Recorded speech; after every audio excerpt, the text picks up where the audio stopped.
Halo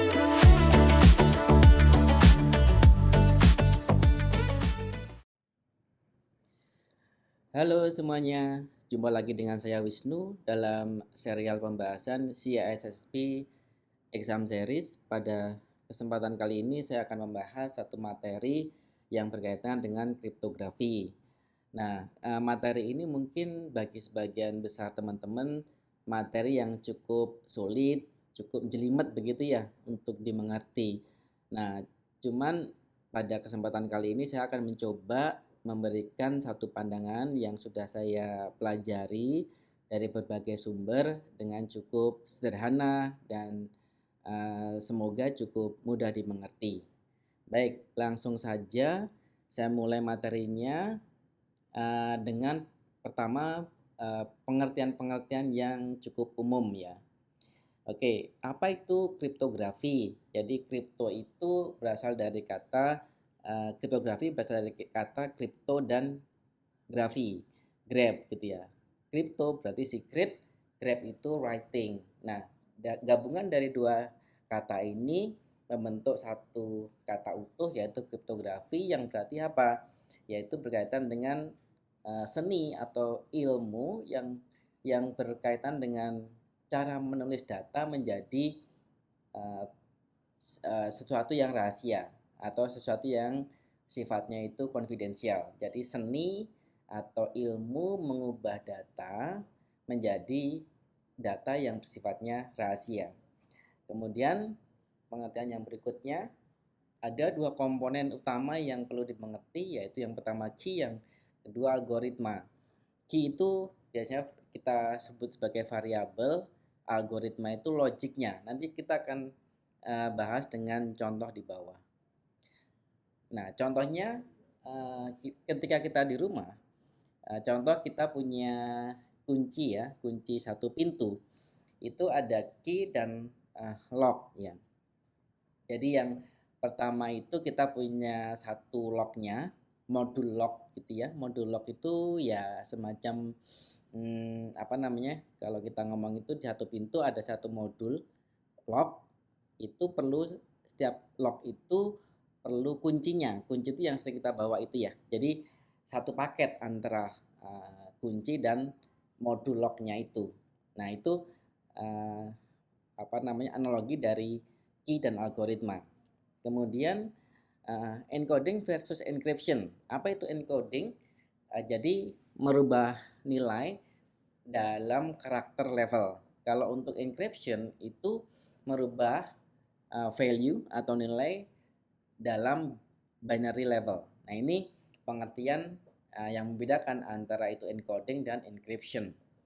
Kemudian berikutnya apa itu teks dan ciphertext? Nah, teks itu adalah clear text. Ketika kita membaca buku, novel, surat kabar itu dalam bentuk clear text.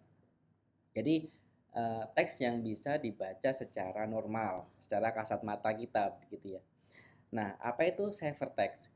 Ciphertext adalah teks yang sudah tidak bisa kita baca lagi. Artinya sudah di-scramble, sudah diacak atau mungkin dengan metode tertentu itu teksnya itu sudah tidak bisa kita baca lagi karena sudah mungkin acak sekali atau bahkan dirubah secara acak sehingga kita tidak bisa membaca lagi. Itu yang namanya ciphertext. Itu tadi kita bahas lagi ke awal. Kriptografi itu ada crypto, secret, dan grab atau writing. Sehingga tujuan utamanya apa? Merubah atau seni atau ilmu merubah dari data yang sifatnya itu human readable menjadi yang human unreadable gitu. Jadi yang pada akhirnya adalah menjadi satu, kalau kita ngomong teks berarti merubah menjadi ciphertext. Sesuatu yang tidak bisa dibaca secara kasat mata dengan normal. Jadi harus pakai cara tertentu untuk membaca ciphertext. Dengan cara apa tadi? Salah satunya adalah dengan kunci, key. Nah, ketika tadi saya contohkan dengan satu rumah, ada pintu, kemudian ada modul locknya dan kuncinya masing-masing. Nah, ketika kita mau membuka rumah, tentunya kita harus bawa kunci yang tepat supaya bisa mengunci satu dan membuka kuncinya. lock dan unlock itu dengan kunci yang bawaannya masing-masing. Nah, itulah contoh dari pengertian yang cukup sederhana dari tema hari ini, kriptografi. Nah, kemudian selanjutnya kriptografi itu secara knowledge dibagi menjadi dua. Ada classical cryptography, ada modern cryptography. Nah, kita coba yang classical cryptography. Dibagi dua lagi, ada substitution dan transposition. Kemudian untuk modern cryptography dibagi menjadi dua, asymmetric cryptography dan symmetric cryptography.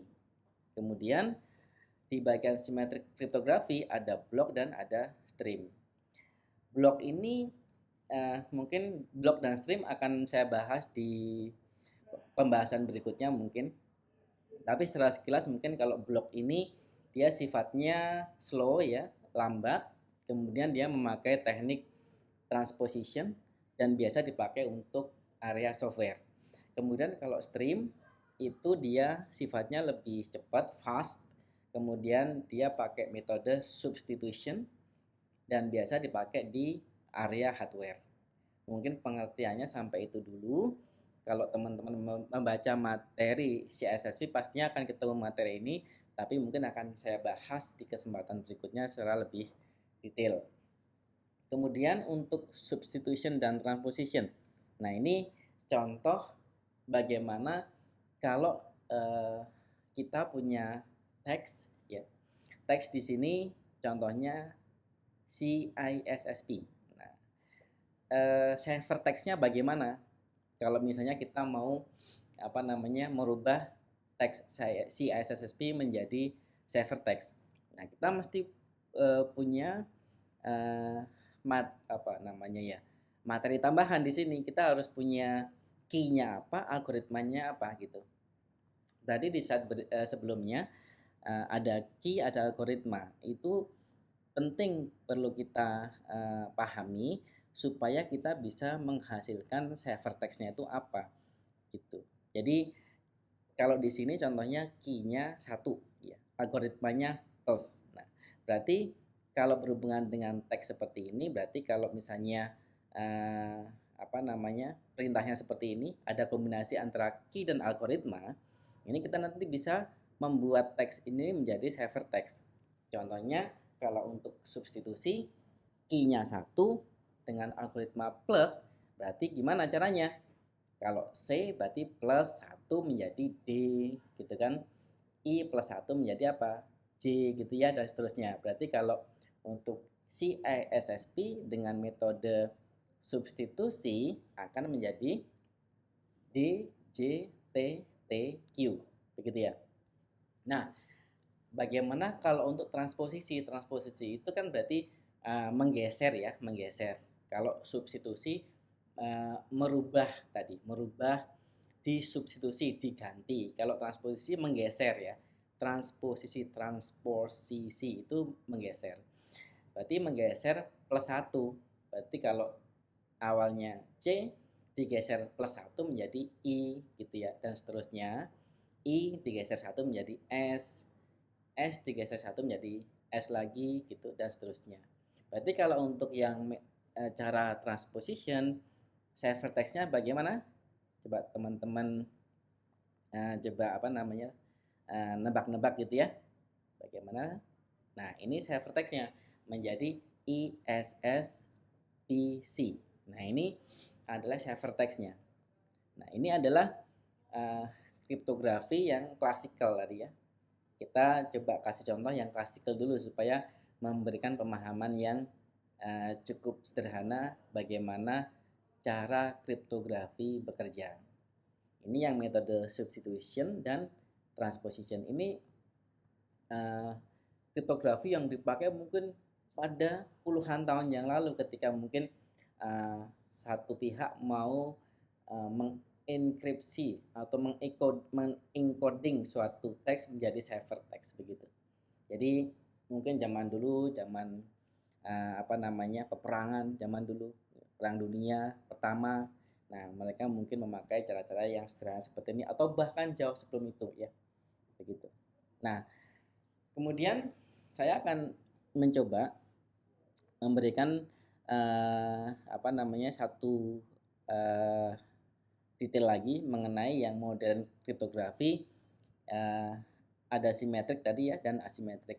Kalau simetrik kriptografi itu biasa juga disebut sebagai shared key kriptografi.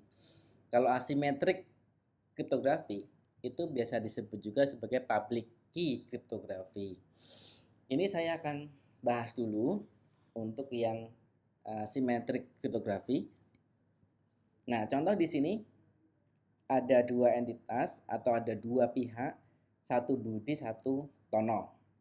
Ya, Budi mempunyai data, kemudian data ini oleh Budi di-encrypt dengan password ya. Contoh ada data misalnya data Microsoft Word misalnya gitu. Kemudian Microsoft Word-nya di-encrypt oleh Budi. Kemudian data itu setelah di-encrypt oleh Budi akan dikirim ke Tono. Jadi send data. Di bagian pertama ini ada send data ke Tono. Kemudian ketika Tono menerima data dengan sudah dienkripsi tadi, ini dia sudah menerima data dengan passwordnya tadi, dia sudah ada di tangannya Tono, tentunya dia harus memiliki kunci untuk membukanya ya, key-nya. Makanya Tono harus request key ya. Kemudian Budi akan send key-nya kepada Tono. Dan setelah Tono memperoleh key-nya, maka Tono bisa membuka data tadi yang sudah di encrypt dengan password yang sudah dikirimkan key-nya oleh Budi ke Tono.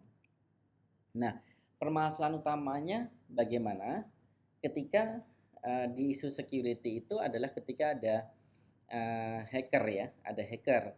Katakan hackernya bisa melakukan sniffing atau dalam teknik yang cukup umum dikenal man in the middle attack, ketika dia bisa melakukan sniffing di area send data, kemudian request key dan send key, itu nanti akan lengkap sekali si hackernya mempunyai semua datanya. Contoh ketika dia hackernya bisa melakukan sniffing ketika di bagian send data, hacker akan memperoleh datanya. Pertama, dia akan memperoleh encrypted data. Oke. Kemudian ketika Tono request key pun sessionnya dia bisa rekam. Oke, satu. Yang ini yang kedua. Yang ketika Budi melakukan send key-nya kepada Tono, nah hackernya juga akan memperoleh key-nya. Jadi si hackernya mempunyai semua materi untuk bisa membongkar data yang dikirim dari Budi ke Tono. Jadi dia juga punya data yang sudah terenkripsi, kemudian karena dia berhasil melakukan sniffing terhadap key-nya, si hacker juga memperoleh key-nya, sehingga dengan mudah hacker bisa membuka data yang terenkripsi tadi, sehingga datanya bisa leakage atau bocor. Nah, ini kelemahan dari simetrik kriptografi, karena proses pengiriman key ini dan pengiriman data dilakukan dengan channel yang sama, sehingga channel tersebut menjadi sangat rentan untuk dilakukan proses sniffing di sana oleh hacker dengan teknik misalnya man in the middle attack. Ya, dalam kasus analogi yang sederhana misalnya ada dua rumah tetangga begitu ya, kemudian katakan satu keluarga pengen mengirim data yang terenkripsi, katakan data itu dienkripsi dengan atau digembok, dikirimkan ke tetangga sebelahnya begitu kan, dan bagaimana tetangga sebelahnya untuk membuka data yang digembok tersebut. Syaratnya adalah bagaimana tetangga yang pertama harus juga mengirimkan kuncinya ke tetangga yang sebelahnya itu, supaya kunci itu bisa dipakai untuk tetangga sebelahnya itu untuk membuka.